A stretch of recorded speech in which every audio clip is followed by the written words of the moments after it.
Hello friends, welcome to my YouTube channel GK Infotuber. Friends, NCERT history की हमारी series चल रही है और 5 लेसन हमारे कंप्लीट हो चुके हैं। आज 6ठा लेसन हम करेंगे।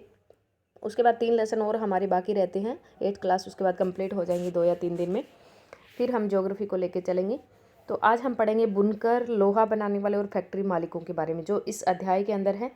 तो 17वीं सदी में सूरत बंदरगाह पर व्यापारिक जहाज, ये सबसे पहले आप ये चित्र देखिए।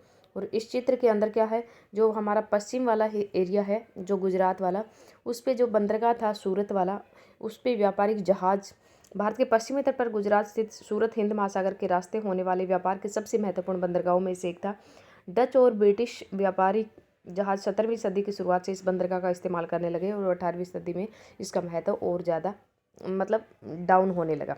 इस अध्याय में हम कपड़ा और लोहा और इस्पात उद्योग, मेन उद्योग कौन से है इसके अंदर, कपड़ा और लोहा और इस्पात उद्योग, ये एक ही उद्योग है। इन दो उद्योगों का विशेष अध्ययन करते हुए देखेंगे कि ब्रिटिश शासन के अंतर्गत भारतीय कारीगरी की और उद्योग की दशा क्या थी।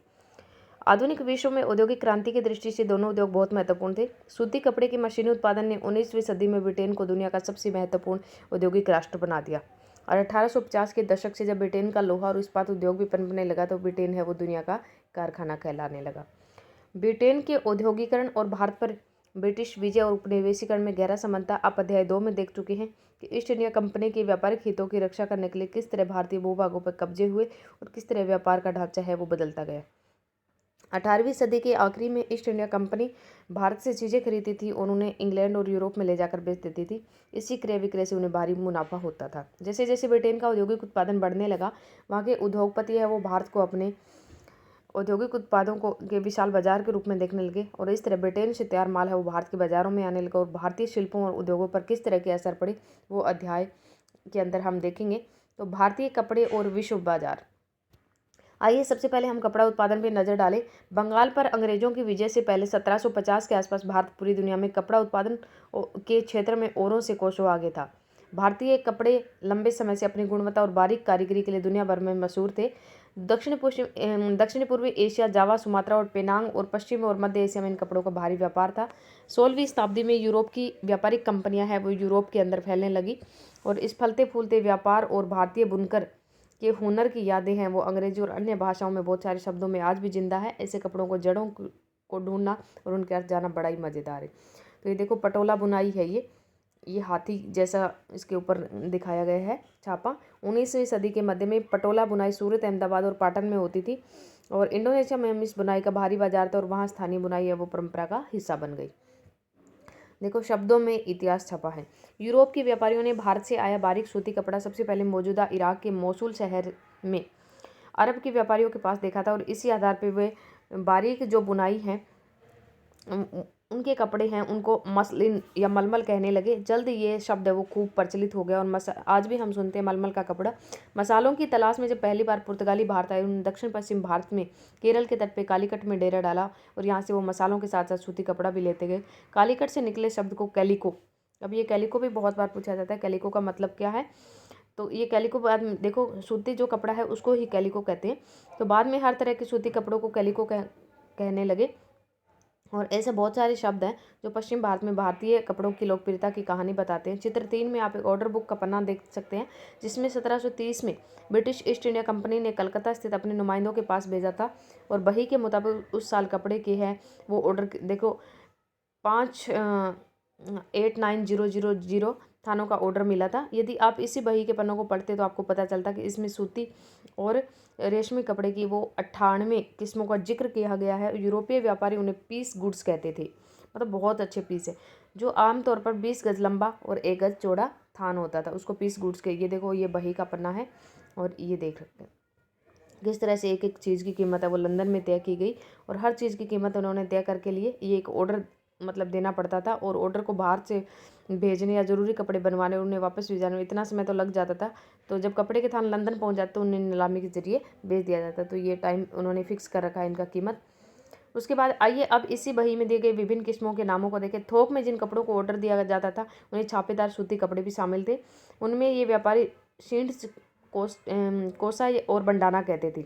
क्या आप जानते हैं कि अंग्रेज़ों का जो छींट शब्द है, जिसको हम छींट बोलते हैं आजकल, जी हाँ, हिंदी के छींट शब्द से निकला है। हमारे यहाँ छींट है वो रंगीन फूल पत्ती वाले छोटे छापे के कपड़ों को कहा जाता है। 1680 के दशक तक इंग्लैंड और यूरोप में छापेदार भारतीय सूती कपड़े की ज़बरदस्त डिमांड थी, और आकर्षक फूल पत्ती और बारीक रेशे और सस्ती कीमत की वजह से भारतीय कपड़े का एक अलग ही रुतबा था।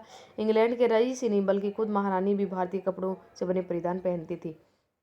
ये जामदानी बुनाई है, ये देखो जामदानी। 20वीं सदी की शुरुआत में जामदानी एक तरह का बारीक मलमल होता है जिस पे करगे में सजावटी चिन्ह बुने जाते हैं। इनका रंग प्राय स्लेटी और सफ़ेद होता। आमतौर पर सूती और सोने के धागों का इस्तेमाल किया जाता था, जो इस चित्र में दिखाई दे रहा है। बंगाल में स्थित ढाका और संयुक्त प्रांत स्थित लखनऊ जामदानी बुनाई का महत्वपूर्ण केंद्र था। उसके बाद में आता है बंडाना शब्द का इस्तेमाल है वो गले या सिर पर पहनने वाली चटक रंग के छापेदार गुलबंद के लिए किया जाता था। यह शब्द हिंदी के बांधना शब्द से, मतलब जिस चीज़ को हम बांध के चलते हैं, उससे होता है। ये देखो मसूलीपट्टनम आंध्र प्रदेश में बारीक कपड़े पे छपाई 19वीं सदी के मध्य में, ये देखो ऐसे होती थी। इस श्रेणी में चटक रंगों वाले बहुत सारी किस्म के कपड़े आते थे जिसमें बांधने और रश गांजे की विधियों से बनाया जाता था। वही में कई दूसरी तरह के कपड़ों का भी जिक्र है जिनका नाम उनके जन्म स्थान के अनुसार लिखा, जैसे कासिम बाजार, पटना, कलकत्ता, उड़ीसा, चारपुर आदि। इन शब्दों की व्यापक प्रयोग से पता चलता है कि दुनिया के विभिन्न भागों में है वो भारतीय कपड़े कितने मशहूर हो चुके थे।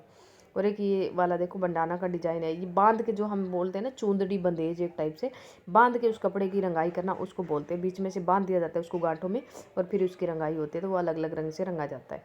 18वीं सदी की शुरुआत तक आते आते भारतीय कपड़े की लोकप्रियता से बेचैन हो गया इंग्लैंड, और ऊन और रेशम निर्माता भारतीय कपड़ों के आयात का विरोध करने लगे। वो इसी दबाव के कारण 1720 में ब्रिटिश सरकार ने इंग्लैंड में छापेदार सूती कपड़े छींट के इस्तेमाल पर पाबंदी लगाने के लिए कानून पास कर लिया, और संयोग इन कानून को भी कैलिको अधिनियम कहा जाता है। मतलब सूती कपड़े को वैसे तो कैलिको कहा गया था, और इसी को इस कानून को बनाया, सूती कपड़े के लिए जो कानून बनाया था उसको भी कैलिको अधिनियम कहा जाता था। इसमें इंग्लैंड में नए नए कपड़ा कारखाना खुल रहे थे। भारतीय कपड़ों के सामने लाचार अंग्रेज कपड़ा उत्पादक है वो अपने देश में भारतीय कपड़ों की प्रवेश पर पूरी पाबंदी चाहते थे, ताकि पूरे इंग्लैंड में केवल उन्हीं का कपड़ा बिके। इस क्रम में इंग्लैंड की सरकार ने सबसे पहले कैलिको छपाई उद्योग को सरकारी संरक्षण में विकसित किया। अब सब सफ़ेद मलमल या बिना मार्ड वाले कोरे भारतीय कपड़े पर इंग्लैंड में भारतीय डिजाइन छापे जाने लगे। भारतीय कपड़ों के साथ इस होड़ की वजह से इंग्लैंड में तकनीकी सुधारों की जरूरत दिखाई देने लगी, और 1764 में जॉन के, ये भी आता है कई बार क्वेश्चन पेपर के अंदर, शिपनिंग जेनी है वो उसका आविष्कार किसने किया, तो जॉन के ने किया था।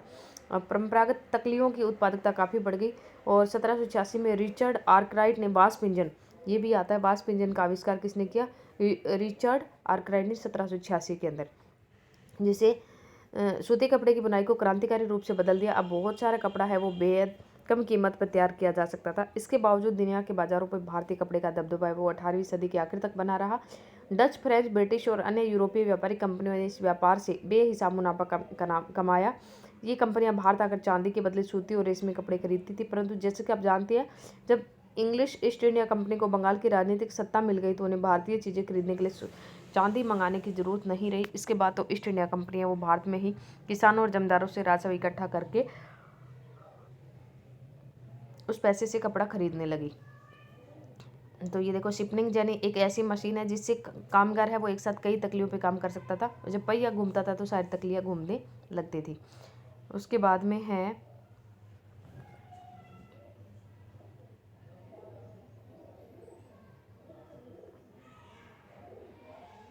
बुनकर कौन थे।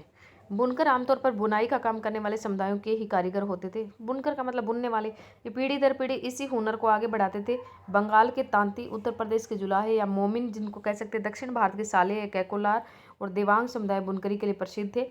सूत कातना कपड़ा उत्पादन का सबसे पहला चरण। पहले सूत कातो, ये काम अधिकांश महिलाओं के जिम्मे होता था। चरखा और तकली घर घर में पाए जाते और धागे को चरखे पे काट कर तकली पे लपेट दिया जाता। जब कताई पूरी हो जाती तो बुनकर इस धागे से कपड़े बुनते थे। ज़्यादातर समुदाय में बुनाई का काम है वो पुरुष करते थे खड्डी के ऊपर, और रंगीन कपड़ा बनाने के लिए रंगरेज इस धागे को रंग देते थे। छपाईदार कपड़ा बनाने के लिए बुनकरों को चिप्पीगर नामक माहिर कारीगरों की जो छिपे होते ना, वो होते हैं जो ठप्पे से छपाई करते। हथकरघों पे होने वाली बुनाई और उससे जुड़े व्यवसाय से लाखों भारतीयों की रोजी रोटी चलती थी। भारतीय कपड़े का पतन। ब्रिटेन में सूती कपड़ा उद्योग के विकास से भारतीय कपड़ा उत्पादकों पर कई तरह के असर पड़े। पहला, जब भारतीय कपड़े को यूरोप और अमेरिका के बाजारों में ब्रिटिश उद्योग में बने कपड़ों से मुकाबला करना पड़ता था। दूसरा, भारत से इंग्लैंड को कपड़े का निर्यात मुश्किल होता जा रहा था, क्योंकि ब्रिटिश सरकार ने भारत से आने वाले कपड़े पर भारी सीमा शुल्क है वो थोप दिए थे। और इंग्लैंड में बने सूती कपड़े ने 19वीं सदी की शुरुआत तक भारतीय कपड़े को अफ्रीका, अमेरिका और यूरोप के परंपरागत बाजारों से बाहर कर दिया था। इसकी वजह से हमारे यहाँ के हजारों बुनकर है वो बेरोजगार हो गए। सबसे बुरी मार है वो बंगाल के बुनकरों पर पड़ी। ब्रिटिश और यूरोपीय कंपनियों ने भारतीय माल खरीदने पर बंद कर दिए। उनके एजेंटों ने तयशुदा आपूर्ति के लिए बुनकरों को पेशगी देना बंद कर दिया। परेशान बुनकरों ने मदद के लिए बार बार सरकार से गुहार लगाई। उसके बाद आता है ओरांग। ओरांग क्या होता है? गोदाम को कहते हैं, जिसमें माल इकट्ठा करके रखते हैं, हम जमा करके रखते हैं। तो फारसी भाषा में गोदाम को ओरांग कहा जाता है। वहाँ बिक्री से पहले चीज़ों को जमा करके रखा जाता है। वर्कशॉप के लिए भी शब्द इस्तेमाल हो जाता है कई बार। उसके बाद आता है हम भूखों मर जाएंगे। 1823 में भारत की कंपनी सरकार को 12,000 बुनकरों की तरफ से एक पत्र मिला, और उन बुनकरों ने क्या लिखा था कि हमारे पुरखे और हम लोगों को कंपनी से पेशगी मिलती थी, जिसे हम कंपनी के लिए बढ़िया कपड़े बुनकर अपने अपने परिवारों का पेट पालते थे। हमारी बदनसीबी है कि जब ओरांग खत्म कर दी, ओरांग मतलब गोदाम खत्म कर दी, जिसकी वजह से हम लोग और हमारे परिवारों के पास आजीविका के साधन नहीं बचे हैं। हम बुनकर है, कोई दूसरा कारोबार नहीं जानते। अगर बोर्ड ऑफ ट्रेड है वो हम पर कृपा नहीं करता, तो हमें कपड़े को ऑर्डर नहीं देता, तो हम भूखों मर जाएंगे। ये वो लोग बोलते हैं, बुनकर लोग बोलते हैं। कृपया इसे अपने अखबार में प्रकाशित करें। 1828 में एक विधवा कताई कामगार ने समाचार दर्पण नामक बंगाली अखबार के नाम भेजे गए पत्र में अपनी दुर्दशा को इस तरह बयान किया। सेवा में संपादक समाचार, मैं कताई कामगार हूँ, भारी कष्ट के साथ ये पत्र लिख रही हूँ, कृपया इसे अपने पत्र में प्रकाशित कर। जब मेरी उम्र 22 साल की थी तब मेरे पति का देहांत हो गया और 3 बेटियां थी मेरी। जब मेरे पति का देहांत हुआ तो हमारे पास कुछ भी नहीं बचा, और मैं उनके श्राद्ध के लिए मैंने अपने गहने बेचे। और जब तक हम भूखों मरने के हालात में पहुंच गए तो भगवान ने मुझे जिंदा रहने का रास्ता दिखाया, और मैं तकली और चरखे पे सूत काटने लगी।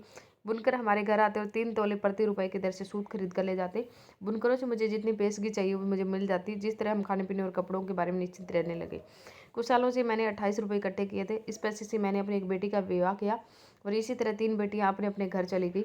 और अब 3 साल में हम दोनों औरतें, मेरी सास और मैं, दाने दाने को तरस रही हैं। अब सूत खरीदने वाले बुनकर हमारे पास नहीं आते। अगर मैं बाजार में सूत बेचती हूँ तो पहले के मुकाबले 1/4 दाम भी नहीं मिलते। समझ में नहीं आता कि ये सब कैसे हो गया। मैंने बहुतों से पूछा, लोग कहते कि बाहर से बिलाती या विलायती सूत आयात किया जा रहा है। बुनकर वही सूत खरीद कर कपड़ा बनाते। लोग इस सूत का बना कपड़ा 2 महीने भी नहीं पहन पाते, वह गल गल करतार हो जाता है। कष्टों में फंसी मतलब एक लेडी है, उस कामगार है वो बुनकर है, उसकी आप बीती है ये। लेकिन असली दुर्दिन तो अभी आने वाले थे। 1830 की दशक तक भारतीय बाजार है वो ब्रिटेन में बने सूती कपड़े से पट गए।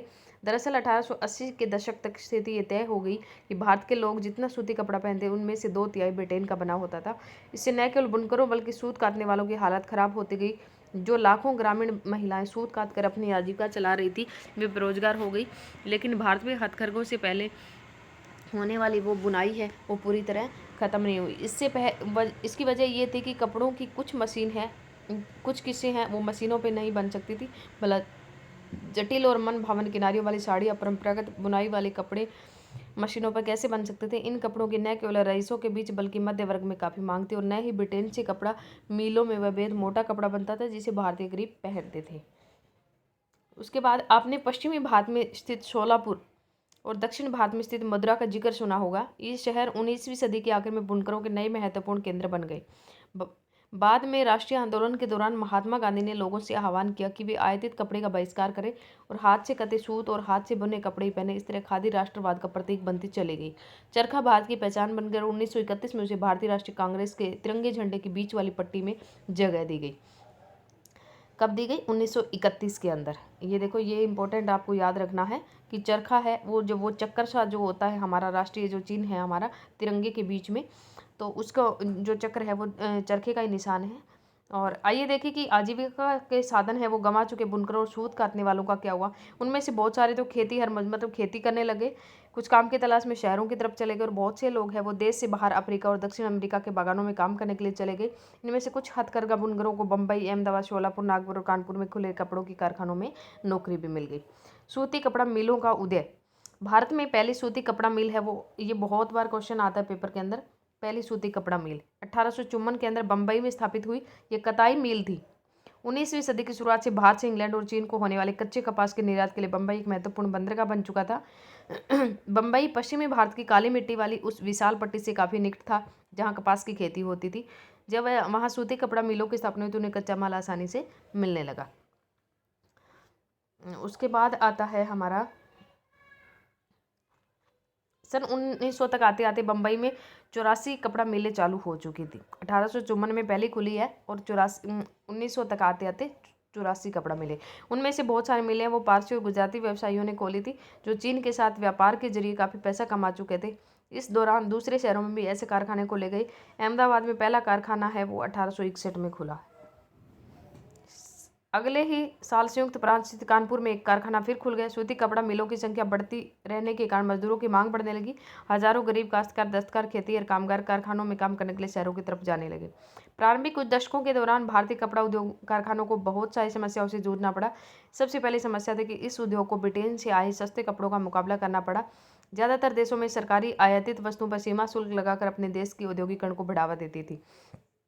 इससे प्रतिस्पर्धा खत्म हो जाती थी और संबंधित देश के नवजात उद्योगों को नवजात का मतलब नए उपजे हुए उद्योग, परंतु औपनिवेशिक भारतीय सरकार ने स्थानीय उद्योगों को आमतौर पर इस तरह की सुरक्षा नहीं दी। लिहाजा भारत में औद्योगिक सूती वस्त्र उत्पादन है उसकी पहली बड़ी लहर है वो प्रथम विश्व युद्ध के समय दिखाई दी, जब ब्रिटेन से आने वाले कपड़े की मात्रा में काफ़ी कमी आ गई। सैनिक ज़रूरतों को पूरा करने के लिए भारतीय कपड़े से कारखानों से कपड़े का उत्पादन है उसकी डिमांड है वो की जाने लगी। तो एक प्रगलन होता है, ये चट्टान होती है और बहुत जैसे ऊंचे तापमान के ऊपर इसको गर्म करके तैयार करके धातु की बनी चीज़ों को पिघलाने की प्रक्रिया, जैसे कोई नई चीज़ बना सके, एक भट्टी टाइप जैसे होती है ना, उसको बोलते हैं प्रगलन। उसके बाद है टीपू सुल्तान की तलवार और वुड स्टील। अब बात आती है स्टील की। स्टील किस बात का, ये तो सूती कपड़े और कपड़ा उद्योग की बात चल रही थी। अब आती है स्टील उद्योग, लोहा इस्पात उद्योग, उसकी बात आएगी। तो भारतीय इस्पात और धातु कला की कहानी हम टीपू सुल्तान की एक मशहूर किस्से से शुरू करते हैं। ये वही टीपू सुल्तान जिन्होंने 1799 तक मैसूर पर शासन किया और अंग्रेजों से 4 लड़ाइयाँ लड़ी। जो हैदर अली और इनके जो पापा थे उन्होंने लड़ाई लड़ी थी, जिन्होंने अंग्रेजों से 4 लड़ाइयाँ लड़ी और हाथ में तलवार लिए लड़ते लड़ते मारे गए। टीपू की विश्वविख्यात तलवारें आज भी इंग्लैंड के संग्रहालयों की बहुमूल्य संपत्ति है। लेकिन क्या आप जानते हैं कि टीपू सुल्तान की जो तलवार है वो इतनी खास क्यों थी? दरअसल इस तलवार की धार है वो इतनी सख्त और पैनी थी कि दुश्मन के लोह कवच को भी आसानी से चीर सकती थी। इस तलवार में गुण कार्बन की अधिक मात्रा थी और वुड्स नामक स्टील से पैदा हुआ था, जो पूरे दक्षिण भारत में बनाया जाता था। इस वुड स्टील की तलवारें बहुत पैनी और लहरदार होती थी।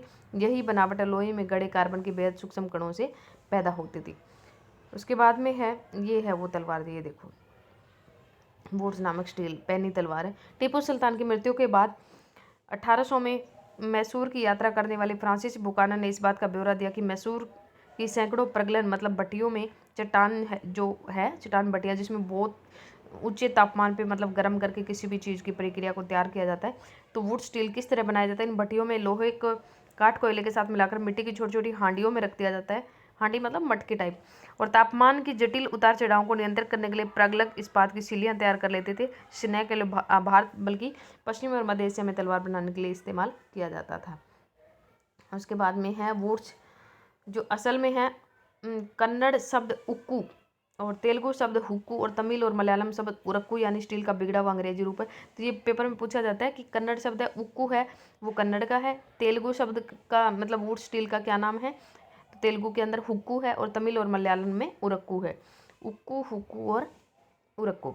भारतीय स्टील जो है भारतीय वुड स्टील ने यूरोपीय वैज्ञानिकों को काफ़ी आकर्षित किया। विश्वविख्यात वैज्ञानिक और बिजली व विद्युत चुंबकत्व का आविष्कार करने वाले माइकल फेराडे ने भारतीय वुड स्टील की विशेषताओं को 4 साल तक अध्ययन किया, परंतु दक्षिण भारत में इतनी प्रचलित वुड स्टील निर्माण प्रक्रिया 19वीं सदी के मध्य आते आते लुप्त हो चुकी थी पूरी तरह से। क्या बता सकते हैं ऐसा क्यों हुआ?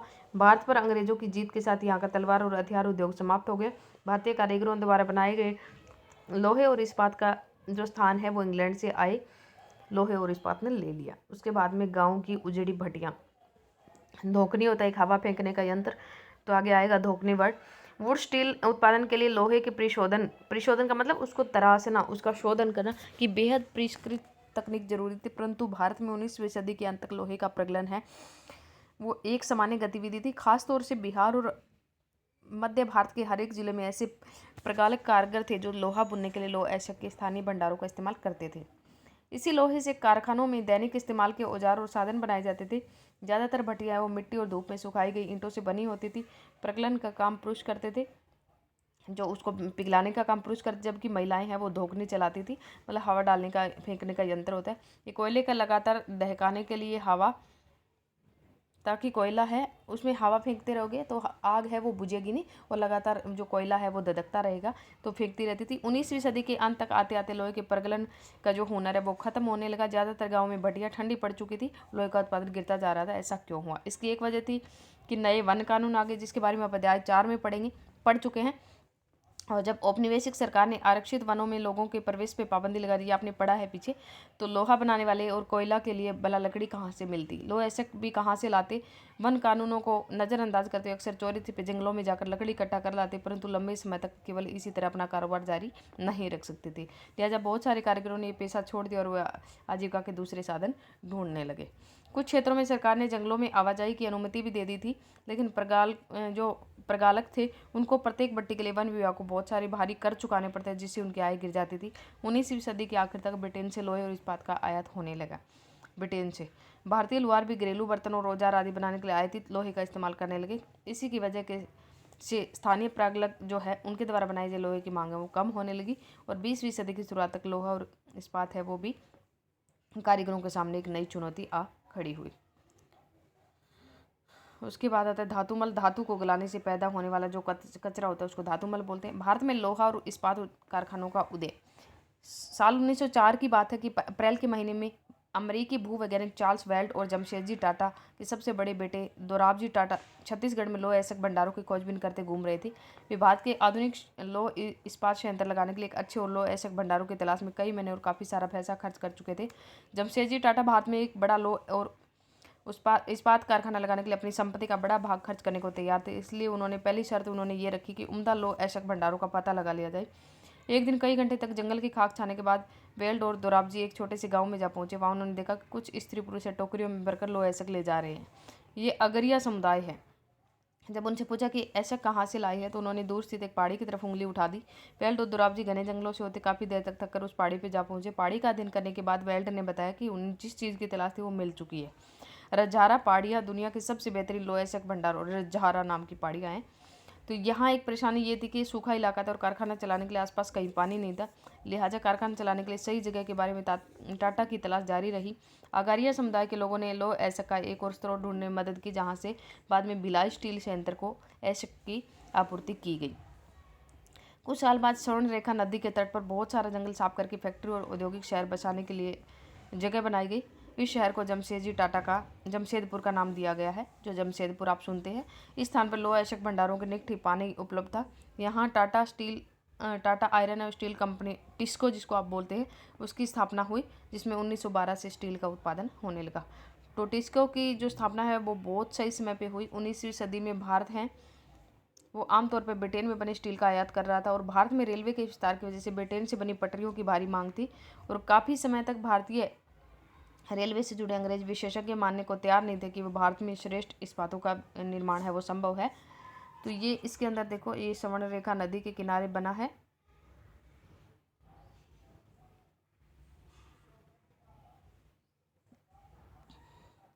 स्वर्ण रेखा नदी के किनारे बनी टाटा आयरन और स्टील फैक्ट्री है ये 1940 के अंदर। उसके बाद क्या हुआ, इस तरह भारत आने वाले ब्रिटिश स्टील की मात्रा में काफ़ी गिरावट आई और रेल की पटरियों के बीच में टिस्को पर आश्रित हो गया ये।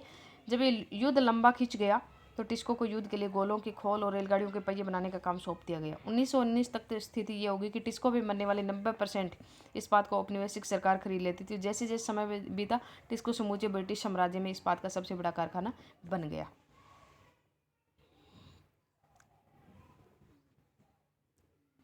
उसके बाद औद्योगिक वस्तुओं की जो मांग है उसमें इजाफा हुआ। ये बदलाव पहले विश्व युद्ध के दौरान, उसके बाद सामने आए। जैसे जैसे राष्ट्रीय आंदोलन विकसित हुआ, औद्योगिक वर्ग है वो ताकतवर होता गया और सरकारी संरक्षण की मांग है वो बुलंद होती गई। भारत पर अपना नियंत्रण बनाए रखने के लिए संघर्षरत ब्रिटिश सरकार को औपनिवेशिक शासन के आखिरी दशकों में इनमें से बहुत सारी मांगें माननी पड़ी।